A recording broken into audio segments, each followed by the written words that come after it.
Hey guys, salut mes amis och hallå gubbar. There's been quite a bit of drama lately regarding the market and inventory servers, which are almost always overloaded. The drama started after Valve replied with, "Okay Timmy, flip the switch," and the switch they made has caused a lot of issues for third-party sites. More on that after SkinsMonkey. SkinsMonkey is an automated service that lets you trade skins instantly for a fee, sign up now, and get up to $5 bonus. Simply add items from your inventory, then find skins that matches your current balance. Site offers live support 24/7. You can also top up your balance if you're missing a few dollars, and there's a lot of skins to choose from. Visit my link down below to get to SkinsMonkey. Now imagine a library owned by Valve where people want to check out books. The librarian who works for Valve is the one who helps people find the books they want. Now suddenly the library gets crowded and the librarian struggles to keep up with the demand. To manage the situation, Valve decides to limit the number of books each person can check out. This helps ease the librarian's workload, but makes it harder for people to access the books they need. And that is the summary of the situation. Valve recently decided to heavily rate limit requests to the CSGO game coordinator, which is responsible for fetching float values. And this dinky little change is still causing a lot of issues for third-party sites that rely on obtaining item details. CSGO Float, a marketplace, has a tweet on the matter that highlights that they've been shielding Valve's game coordinator from billions of requests monthly through their Inspect API. This has allowed them to cache requests and reduce the load on Valve's services. However, Valve's recent rate limiting decision could actually lead to developers sending requests directly to the game coordinator, which could be seen as counterintuitive.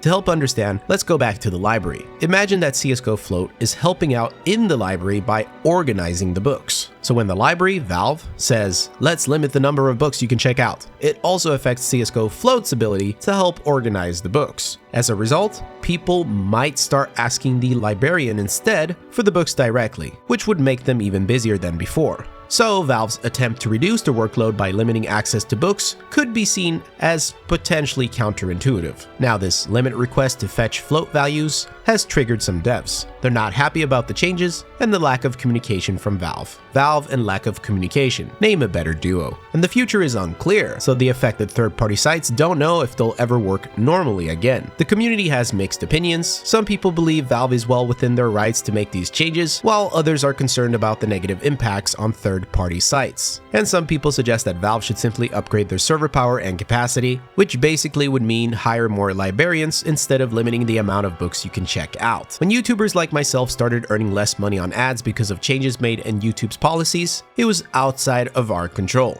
A lot of us complained, some of us left, but the ones who stayed had to adapt. For most of us, this meant working with sponsors and having sponsored segments in the video so we could continue making content. If Valve's final decision is to limit their resources, the devs will have to do what we did and adapt to the changes, or worst case, cease operations. Businesses that rely on platforms or services controlled by others are always at risk of being affected by changes in policies, regulations, and terms of service. Valve's decision to limit requests is probably or most likely based on saving money, and it's ultimately up to them to decide how to manage their resources and services. But with that said, third-party sites are very important for the growth of the game and its community. Many third-party sites focus on providing valuable market insights, which would be a lot harder to do now with these limitations by Valve. The insights could help players make informed decisions about in-game purchases, trading, and investments. And having unrestricted access to data allows third-party sites to respond quickly to changes and provide real-time updates. This stuff is crucial for some players who rely on accurate and up-to-date info. So it's a pretty shitty situation for the devs, there's no denying that, but it also affects the users who rely on these sites.